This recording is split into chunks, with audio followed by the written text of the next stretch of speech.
Punk rock changed our lives. Alright, team. Today we're talking about Bradley Nowell, the lead singer of my favorite band, Sublime. So this is my first request. Thank you for giving me suggestions on what to do next. We are going to go through my credentials. This is the third time now that I have proven to you that I listen to good music. These are my top artists of the year. Sublime is on there. A lot of people say that they listen to everything. I do not. I'm like an album listener. I like to listen to albums front to back. I put on Sublime self-titled and 40 Ounces to Freedom on really often. It's just like an instant feel-good vibe for me. In the Gwen Stefani video, I talked a lot about my history with Loving No Doubt since I was a kid. Sublime was introduced to me at around the same time. My uncle for Christmas one year gave me an MP3 player that he had filled with all of his music. It's like one of the nicest gifts anybody's ever given me, and that is how Sublime has been my favorite band since I was like 7. My disclaimers: if you are also a big Sublime fan, I am sure that you know a lot. This is not going to be an all-encompassing history. There are lots of videos out there about Bradley Nowell, about Sublime. I watched the VH1 Behind the Music episode about Bradley and his life, and I will link that in the description. I'm just going to talk about the things that I find really interesting. I might not mention the thing that you are thinking about right now that you really want me to talk about, and that's going to be okay. General trigger warning for addiction. You know, it's a sad story. It doesn't end well for Bradley, which leads me to my next disclaimer. I might cry. I cried when I was making the PowerPoint. I am a sensitive girl. Just be okay with that. I'm okay, so don't worry about me. So let's get started at the beginning. Bradley Nowell was born February 22nd of 1968.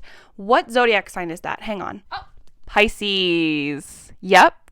Just like Kurt Cobain. Awesome. He was born in Long Beach, California, and this man has Long Beach written all over him. Bradley grew up surfing. He was a pretty typical like Gen Xer. His parents are divorced. He had ADHD and he struggled in school. In the summer of 1979, Bradley went on a sailing journey around the Caribbean islands with his dad, which is where he discovered reggae music. He started making music when he was 12 years old, and then he formed the band Sublime with his buddies Bud Gaw and Eric Wilson. Eric has some funky bass lines, which is a trademark of this style of music. First piece of Bradley Nowell lore: his dog, Lou Dog. Lou Dog was an abused Dalmatian puppy that he adopted and named after his grandfather, Louie. Basically, Bradley and Lou Dog are BFFs for real. He would take Lou Dog everywhere. Lou Dog would be on stage with them at shows, just kind of like curled up,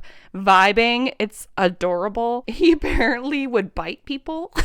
He took a dump in like a record label executive's office. And Lou Dog was featured on a lot of Sublime songs, including my favorite song, Waiting for My Ruka. He was basically a member of the band. I find Lou Dog is one of the most endearing parts of Bradley. So we're going to get into their first album, their demo album, Ja Won't Pay the Bills. In the spring of 1990, a music student offered them to record an album in their college's studio. They snuck in there after hours and recorded this record. They created a fake record label called Skunk Records so that they would seem more legitimate. The demo tape was released in 1991 and they started selling it out of their car. It started going like hotcakes. Gwen Stefani says that she got her hands on one of these tapes and fell in love with Bradley by his voice alone. She says that she thought that he was a black man by the way that his voice was so soulful, which is a very Gwen Stefani thing to say. Sublime vibes. Basically, they were kind of known as being like a good times party band, which will catch up to them in the future. Every single show that they played was different. Sometimes you would show up and Bradley would be stringing his guitar on stage for like 10 minutes. The band is just so in sync with each other, making every set unique, which is something that is really impressive and hard to do. Their first studio full-length album, 40 Ounces to Freedom. This album is where the infamous sun artwork that you see plastered on t-shirts at Urban Outfitters comes from. It is one of the highest selling independently released albums ever. They recorded it the same way that they recorded Job Won't Pay the Bills at California State University after hours. It was released June 1st of 1992. Some music critics say that this album foreshadowed the impact that hip hop and rap would have on rock and roll in the late 90s. Speaking of which, what even is the genre of this album and of Sublime? Not trying to write punk rock, not trying to write reggae, not trying to write ska, just trying to write a good song. However it comes out, it's just pretty much spontaneous in the studio. Most of the time when you look up descriptions of Sublime, they will be described as a ska band or a ska punk band. Ska is a genre that originated in Jamaica in the 1950s and is defined by its offbeat rhythms. Now, forgive me, but I'm going to try to give you an example of what an offbeat rhythm is. It's kind of like a dun dun dun dun dun dun dun. Does that make sense? Ska is like a combination of traditional Caribbean calypso music with American jazz, New Orleans jazz. Ska had a revival in Britain, which fused Jamaican ska rhythms and melodies with a faster tempo and harder edge. And then we have third wave ska in the late 1980s and 90s. Date Rape is a very ska song. Most people think that ska is like punk plus reggae, but reggae actually came from ska. Next genre we have is rock steady, which is not just the name of No Doubt's fifth studio album. So Rocksteady originated in Jamaica in the 60s, was post-ska, pre-reggae. Many Rocksteady songs are love songs. It's defined as being basically slower than ska music, but with the same offbeat tempo. The song 5446 on this album is a Rocksteady song. Next we have reggae. Pretty much everybody knows reggae. I think that you have a good idea of what that sounds like when I say that because of obviously Bob Marley, who Bradley is very inspired by. On this album, we have the song Smoke Two Joints. Then we also have punk featured on this album. The songs New Thrash and Hope are very classic punk rock songs. We also have a genre known as dub, which is an electronic style of Jamaican music. Let's Go Get Stoned and DJs are good examples of this. And then finally, we have hip hop, which the song Live at Ease is a hip-hop song. So we're going to talk about some specific songs from these albums. The first we're going to talk about is Date Rape because this is the song that got them their first push into success. Date Rape got played on the K-Rock radio station and immediately was requested over and over and over, and a bunch of promoters started wanting to book Sublime. Bradley wrote this song when he was 19. He wasn't even in a band at the time. He says that he was just sort of messing around with his guitar and wrote something that he thought was cool. They made their first music video to this song. Ron Jeremy is in this video, featured as an inmate, which is ironic because he deserves to be in jail. I don't understand their relationship with Ron Jeremy. There's like a clip of him backstage with them at the K-Rock Weenie Roast. Sublime had apparently print out 300 backstage passes to give out to all of their friends. Almost like completely ruined their relationship with K-Rock because of that. So the next song I am going to talk about is Rivers of Babylon. Rivers of Babylon is a cover. The lyrics are adapted directly from the Hebrew Bible in Psalms 19 and 137. I did not grow up religious. A psalm to me is Kim Kardashian's son. Did do some like light research to try to understand a little bit better what the meaning of the song was. Rastafarianism originated in Jamaica in the 1930s. It's a specific interpretation of the Hebrew Bible. In the Rastafarian faith, the term Babylon is used for any political system which is either oppressive or unjust. So the original Melodians song was initially banned by the Jamaican government because of its overt Rastafarian references. They ended up lifting that ban because the lyrics were literally taken from the Bible. In the song, they refer to Zion. Zion is referencing the promised land, which to Rastas is considered the continent of Africa. Many Rastas call for the diaspora's resettlement in Africa. The next song I want to talk about is KRS-One. KRS-One is an American rapper who rose to prominence in the mid-1980s as part of the hip-hop group Boogie Down Productions. KRS-One stands for Knowledge Reigns Supreme over nearly everyone. Bradley wrote a tribute to KRS-One because he was one of the first people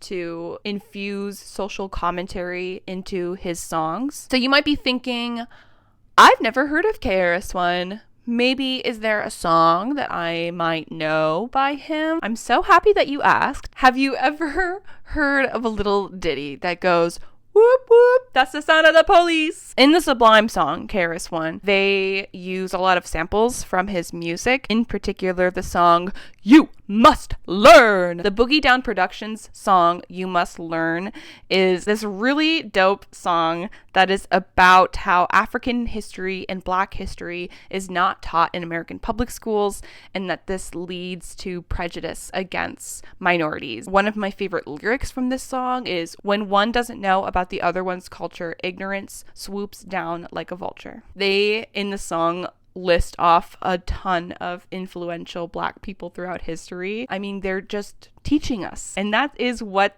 Bradley writes about in his tribute to KRS-One. In school, they never taught about hamburgers or steak, Elijah Muhammad, or the welfare state. But now he knows because of KRS-One. So, speaking of which, let's talk about Bradley's influences. There is no Sublime without Black people. Now, it is not entirely uncommon for white people to, let's say, borrow from Black people's music and art without giving credit and then be attributed for inventing something that Black people have been doing for much longer. Sublime also covers a lot of songs. Some of them are like direct covers. Other songs include samples. Apparently Beastie Boys were not as cool about Sublime sampling their music. I cannot believe that Kathleen Hanna's husband would treat Bradley that way. Give him the rights to your song. What makes you so special? Brass monkey, that funky monkey. For 40 Ounce and for their self-titled, I am going to put these songs into categories. I was going to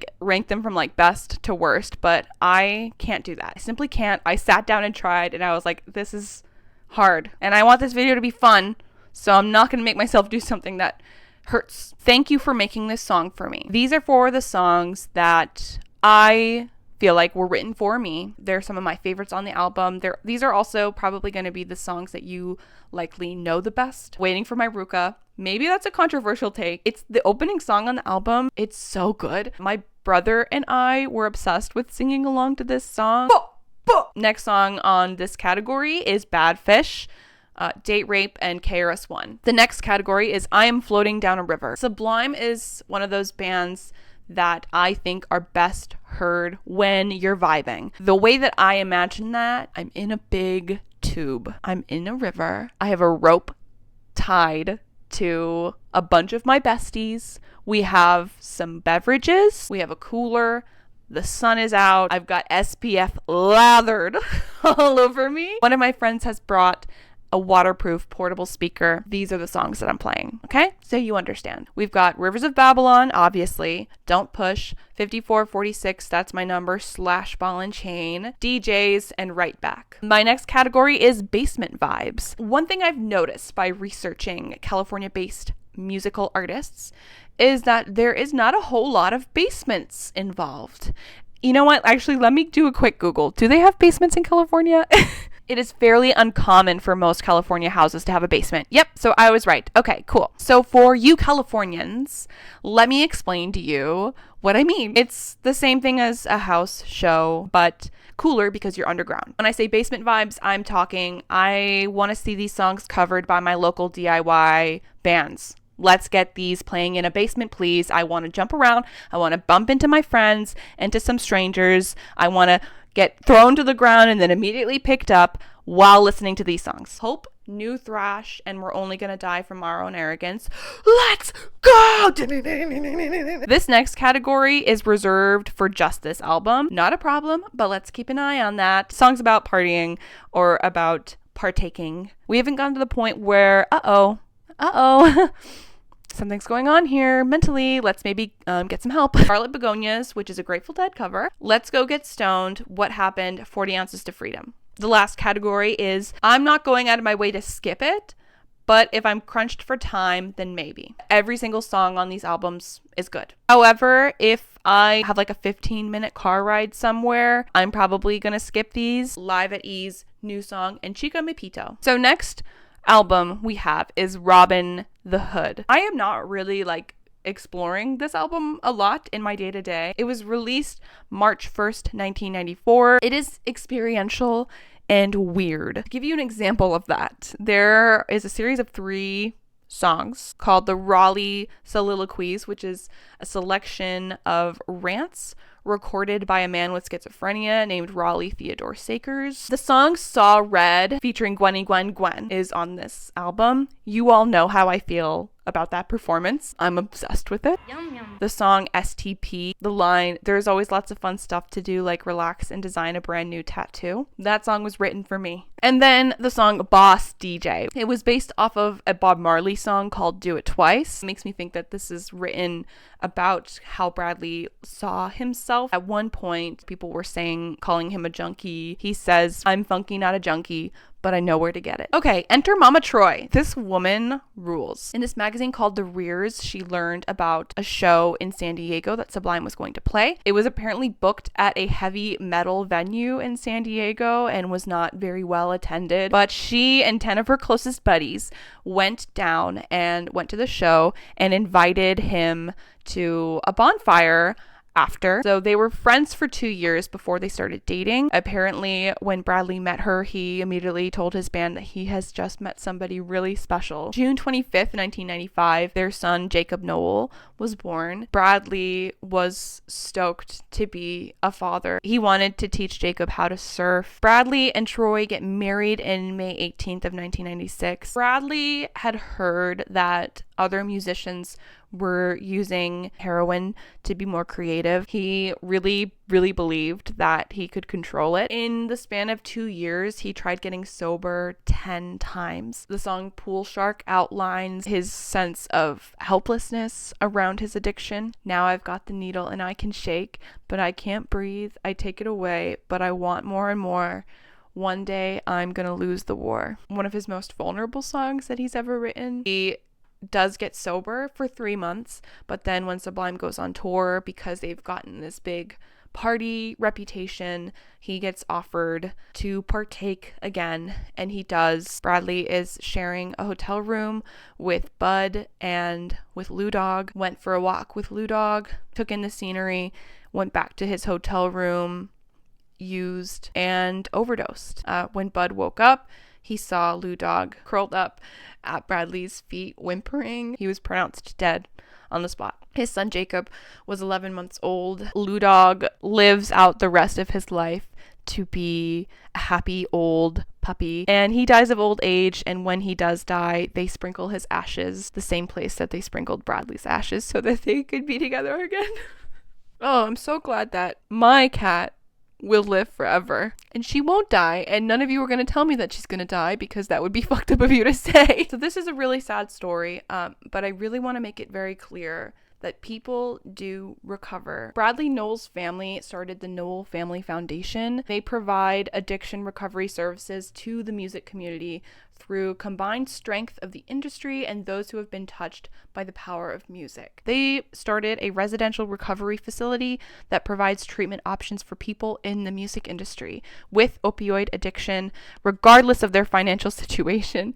I'm still emotional. If you need help, I'm going to put some resources in the description of this video. I'm also going to link, the Nowell Family Foundation so you can donate money if you want. It is possible to get better. It will not be easy, but the opposite of addiction is community. Doing it alone is really much harder than it needs to be. If you are a family member or a friend of a person struggling with addiction, you can join groups like Al-Anon or other families of addicts support groups. You can't make them get better. You can't make them quit, but you can love them through it. That will look different for everyone, but that's my advice. Now we're into the Sublime self-titled album. So this album came out July 30th of 1996. The cover art is Bradley's back. This Sublime tattoo was given to him by Opie Ortiz. Ortiz also designed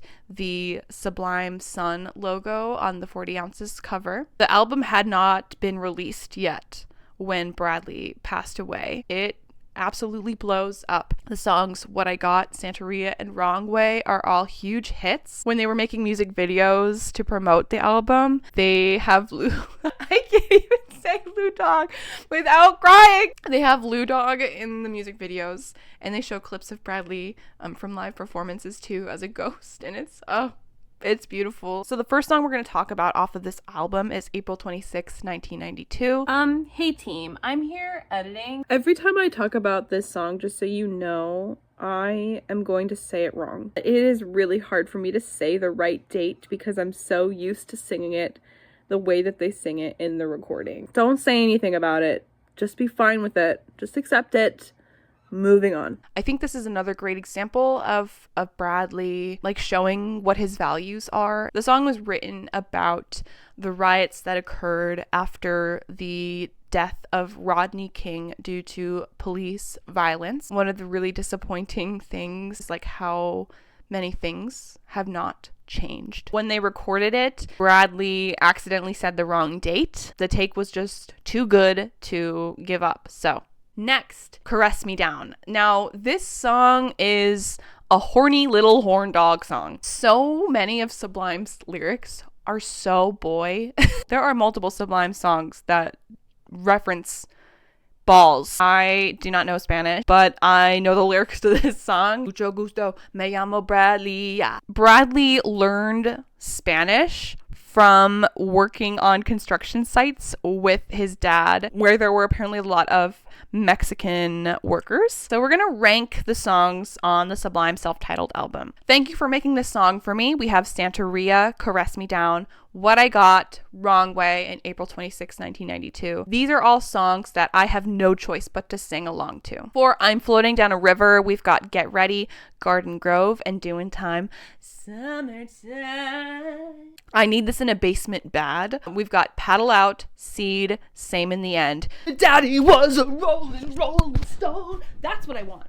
That's what I want. That's what I want. I'm not going out of my way to skip it, but if I'm crunched for time, then maybe. Jailhouse, Pawn Shop, Burritos, and Under My Voodoo. I also wanted to talk about this album that was released in 1998, Sublime Acoustics, Bradley Nowell and Friends. It's made to look like a DIY CD. It's cool. I really like the design. The album itself has varying levels of recording quality. Some of the songs are live recordings with an audience. I'm going to tell you my favorite moments. There's this part of one of the songs where he goes, "Ah, fuck, I fucked up, huh?" And then somebody in the audience goes, "Keep going, you're good, you're doing good." That would be me. That would be me. Keep going, you're good. One of my other favorite parts of this album, of Bradley being Bradley, at one point he goes, "Just wanted to sail around the world just because it's fucking round, you know?" Bradley was a sailor. He was a sailor. He sailed around the Caribbean. So, cute little piece of lore. This album really showcases how beautiful Bradley's voice is. I'm like an advocate for the fact that like you don't actually need to be a good singer to be a singer in a band, but Bradley is a really good singer. You can also see how good he is at improvising and blending songs on the spot and making every show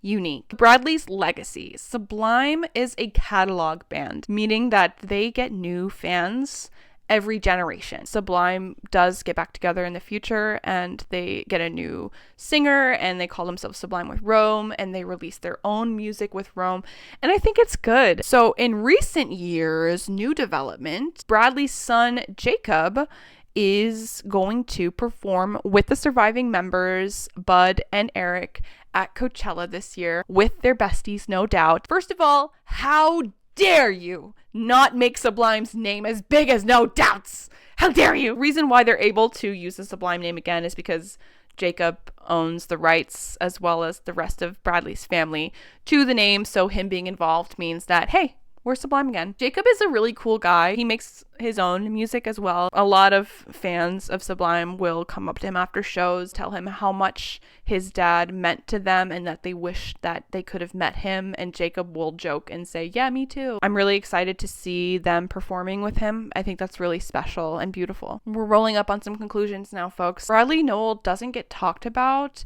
in conversations about musicians like Jim Morrison and Kurt Cobain. The 27 Club to me is kind of just like more about how tragic it is that so many musicians fall into the cycle of addiction. 27 is not a random age. It takes a few years for the effects of the substances to catch up with you. Bradley was 28 when he died. I think that he deserves the same amount of respect as those other musicians do. I think he was just as influential. He deserves all of his flowers. My next conclusion, people can and do recover. It's possible and it happens. And my last conclusion, addiction affects everybody. We can work together by being nicer to each other and building communities. I wanted to end this video by dedicating it to my friend Bradley. I have this little Polaroid. Let me get it.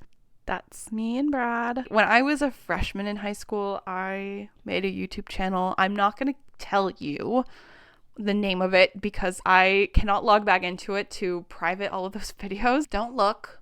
But I will show you a brief clip. Only actually told one of my friends about these YouTubes, and he subscribed to me. So, hi Brad, how you doing? Thanks for subscribing. This is Brad! Hey! This is a road. It's used to walk upon.